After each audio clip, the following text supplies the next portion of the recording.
ইব্রাহিম কাদ সাদ্দাক্তা রুয়া, তুমি তোমার স্বপ্নকে বাস্তবায়ন করেছ। তোমার ছেলেকে কুরবানি করতে হবে এই টাকা আমার বাঁধেনি। আসলে আমি দেখছিলাম তুমি পরীক্ষায় পাস করতে পারো কিনা। ইব্রাহিম, তুমি পরীক্ষায় পাস করে গেছো।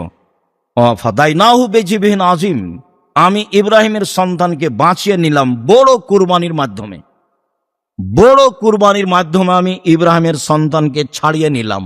এ কথা আল্লাহ তাআলা বলেন। আমাদের কুরবানি, ইব্রাহিম আলাইহিস সালামের কুরবানি যুলহিজ্জা মাসের প্রথম দশক, রামাজানের শেষ দশকের চেয়ে উত্তম। বিদ্বানগণ বলতে চান যে রামাজানের শেষ দশকের চেয়ে যুলহিজ্জার প্রথম দশকই উত্তম। কেন?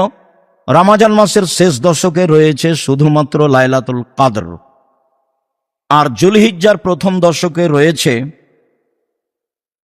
কুরবানি, বড় মাধ্যম আল্লাহকে সন্তুষ্ট করার। আরাফার মাঠ, ব্যতিক্রম স্থান, আর রয়েছে হজ।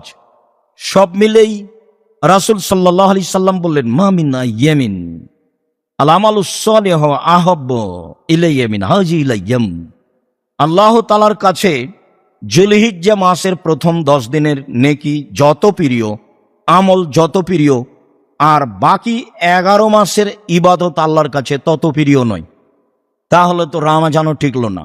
সাহাবীগণ বললেন, জেহাদও নয়। তো সাহাবীগণের এই উত্তর আল্লাহ রাসূল বলছেন, না, জেহাদও নয়। জেহাদ করেও অত আল্লাহর সন্তুষ্টিপূর্ণ আমল করা যাবে না যুলহিজ্জার প্রথম দশকে যেভাবে যাবে। তবে হ্যাঁ, যে লোকটি বাড়ি থেকে বের হয়ে গেল, একেবারে নিজেকে বের করলো ঘোড়া গাধা নিয়ে, আর ফিরল না, সে ভিন্ন কথা। তাছাড়া যুলহিজ্জার প্রথম দশকের ইবাদতই উত্তম বাকি 11 মাসের চেয়ে। কি করতে পারি আমরা করতে পারি 1, কুরবানি বেশি করে। 2, 1 থেকে 9 পর্যন্ত সিয়াম। 3, দান। 4, তাসবিহ। 5, ইস্তেগফার। প্রথম 10 দিনকে এই কাজের জন্য বাছাই করে নিতে হবে। তাসবিহ, তাহলিল, জিকির, আজকার, দান, খায়রাত, কুরবানি, ভালো প্রস্তুতি নিতে হবে।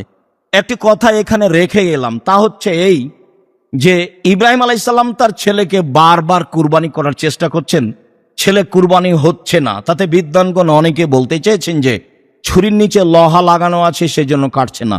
কথাটি মিথ্যা। কেননা আল্লাহ তাআলা বলে দিয়েছেন ছুরিকে কাজ করতে হবে না, তাই ছুরি কাজ করে না। মানুষ না হয় নিমক হারাম আদম সন্তান, জড়বস্তু নিমক হারাম নয়।